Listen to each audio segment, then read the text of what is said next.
There are a ton of builds in Destiny, and with Frontiers on the horizon, I asked you all what you thought was the best build for every subclass on each class. Those votes and responses are what sparked this series to life, and I'm making these videos in hopes that they can be used as refreshers for current players and complete guides for new players looking to hop into the game. All of these builds will not be using the seasonal artifact and can be used in any endgame content that you would like to do. So if you want a build to work towards that should last theoretically forever, look no further. Once everything is posted, there will be a total of 18 builds for you to chase after, so if you're curious about another playstyle, definitely be sure to check them all out. I've been working on this project for quite a while, and it has definitely taken a long time, so I really hope you all can enjoy them. If it wasn't for you, series like this could not exist, so I just wanted to say thank you. And finally, if you are new here and enjoying the content, consider doing all the normal YouTube stuff and joining our Discord server. All of your support really does go a long way and is genuinely appreciated.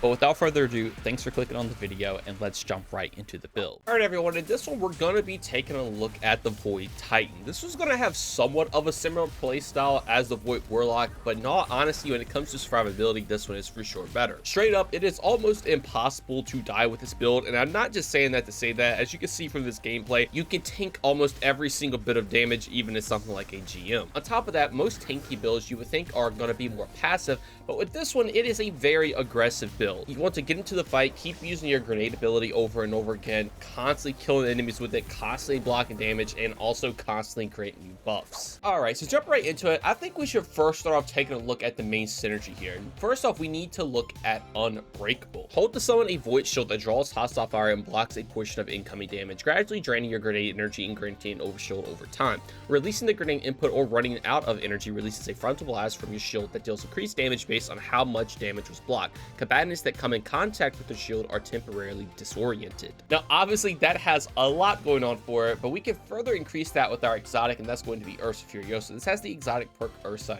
Guard. Move faster while guarding with Sentinel Shield or the Unbreakable Shield. Damage blocked with Sentinel Shield is converted to Super Energy, and damage blocked with Unbreakable is converted to Grenade Energy. So one final thing I do want to point out is that with this, you will get benefits with your Sentinel Shield as it just read, but in all honesty, you can kind of run whatever super you would like to. But the main benefit of this is that now when you're blocking damage with this Unbreakable Shield, you're going to restore grenade energy. This is going to allow you to spam these Unbreakable Shields over and over again, and it's what allows you to become unkillable. Pretty much, if you always have an Unbreakable grenade ready to go, you're not going to be able to die. The damage that this thing can take is honestly just absurd, and remember, the more damage it does take, once you throw it, it will cause a lot of damage. Even at things like Grandmasters, you can throw this at red bar enemies, which you think probably wouldn't get the kill, but it does. It does a ton of damage, and the fact that it does that much damage can also play into some of our fragments, but overall, just know this grenade ability is not only very good for dealing damage, but it also will literally keep you alive forever. And then paired that with the exotic to spam these literally all the time, you're just not going to be able to die. Now, the final little benefit of Unbreakable is that if you do run through enemies while you have it up, you will actually disorient them, which basically means you're going to blind the enemies. They're not going to be able to shoot you. So if blocking the damage wasn't enough, you can also just be sure to blind the targets as well, and it is absolutely disgusting. But then the other final part of Ursa is that if you do use the Sentinel Shield, you will get super energy back when you block damage. Now, like I said, you can kind of run whatever super you want to with this. If you want to run Twilight Arsenal for damage or Water Dawn for a different defensive tool, you can totally do so. The super energy return for Sentinel Shield is strong, but it's not the main reason that we are using it. However, if you do pop it and block enough damage, you can refund up to 50% of your super energy. So if you're trying to become the supported tank build, it is very, very good. And if you don't know, teammates can actually stand behind your Sentinel Shield to get an increased damage bonus while also shooting through it. So you can block all the damage, give your teammates a damage buff, and then also get 50% of your super back once it's over. But again, that's totally up to you. 80% of the reason we are running this is just to be able to spam Unbreakable over and over again. But now let's take a look at the rest of our subclass, because it gets even better from here. And I'm going to do this a little different from the other videos I do. But first off, we're going to be taking Echo of Instability. So defeating targets with grenades grants volatile rounds. Since your Unbreakable can stack up a lot of damage and it's going to count as a grenade, once you get a kill with Unbreakable, now all your Void weapons will have volatile rounds. You can then pair that with something like Controlled Demolition, so hitting a target with a Void ability or Volatile Explosion makes them volatile. Further damage to a volatile target causes them to explode, granting you and nearby allies health health when volatile targets explode near you. So essentially this aspect is just the chain volatile aspect. Volatile damage that hits another enemy will apply volatile, all your ability damage will apply volatile. This counts things like your unbreakable, even your melee, and you're going to just be able to spread these void explosions everywhere. This is very, very strong for ad clear, but on top of that, every single time a void explosion happens, you and your allies are going to heal a small amount. So on top of it being very good for damage, very good for survivability, just like your unbreakable, now your controlled demolition aspect is doing the exact same. You're going to be able to blow everything up while simultaneously healing off of it. And then on the topic of blowing everything up with volatile, we can also take Echo of Cessation. So finish fire blows will cause a volatile burst around us to make all the enemies volatile. But on top of that,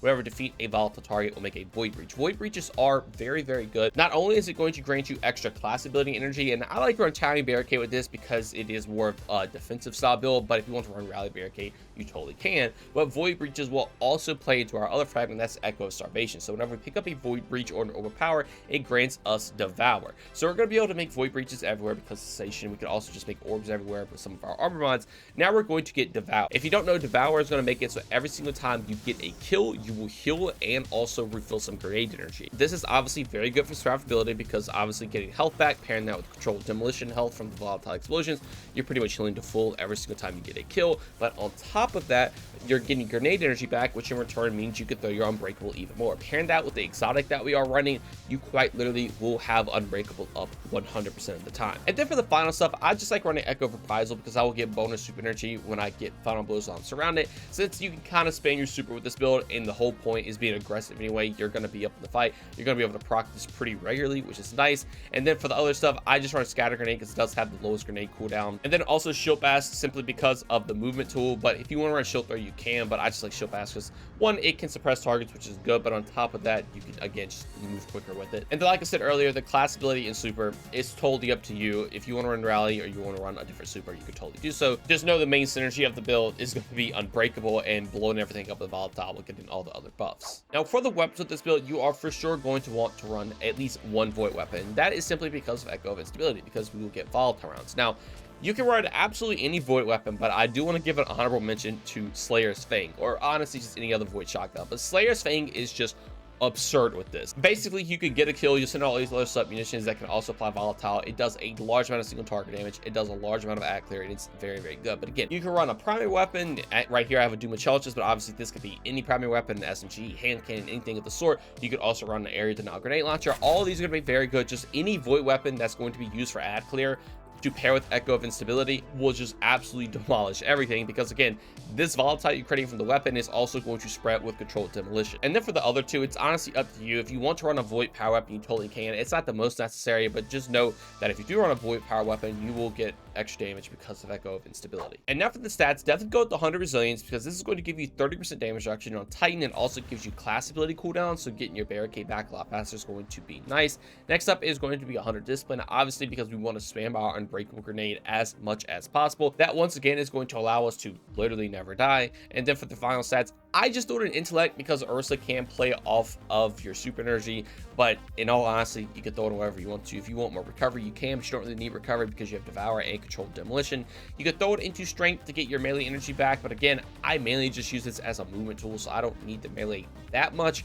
But I can totally understand if you want to throw it into strength. It's honestly up to you, these to be in your best stats. And then for the armor mods, this is what I'm running if you'd like to copy them down. But as a further look, I do run a harmonic siphon so I can make orbs of power with my void weapon, since I'm going to be using a void weapon to act clear all the time anyway. This gives me orbs. This can proc Echo Starvation. It's also going to proc our armor mods. Next up is going to be acid assets, so we gain bonus super energy on grenade kills. Since your unbreakable is pretty much always going to be able to guarantee a kill, you're going to get bonus super energy, which is great. And dynamo, so we can reduce the super cooldown when we use our class ability near targets. This is also very good because we can spam our class speed a lot with the void breach, just 100 resilience. We're going to be popping these down anyway to survive a little bit longer, and I totally understand if you want to take rally barricade just to get the cooldown faster, so you can take more advantage of this armor mod.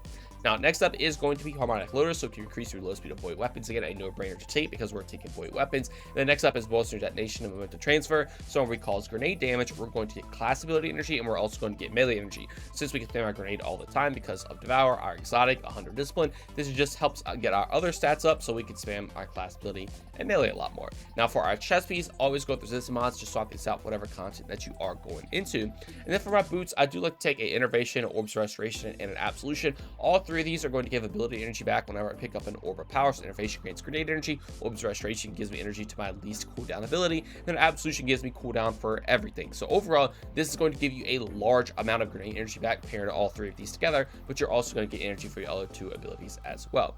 Finally, it's just a powerful attraction. So we're going to use our class ability. We're going to pick all the orbs up around us. This is great because that will proc things like Echo of Starvation, alongside also proc all of our leg armor mods. You're going to be able to spend your class ability a lot, which you get in return will proc Dynamo, and then also a proximity ward, so we get a powerful overshow when we go for a finisher. This is great because with Echo of Cessation, we can also spread volatile around whenever we go for a finisher, and again, that volatile will spread with things like controlled demolition. And then finally, I just like to run special finisher just so I can make special ammo. I typically do like to run Slayer Sling with this build, so having that extra special is nice, so I don't have to worry about ammo at all. But on top of that, this also does make it for your team, and it gives you a use for your armor charge. You can run different armor charge mods if you like to, but I do think special finisher is the way to go. And then like I do at the end of all these videos, for the artifact, you don't have to run a single thing for this build to perform. All the gameplay you've seen in here obviously is not using any artifacts, but there's also nothing wrong with running artifacts. There are a lot of great void artifacts this season that will obviously make the build a lot better, but again, you don't have to run a single thing. But when Frontiers comes around, if there's something to do with Devour or Volatile or Suppression, anything of the sort,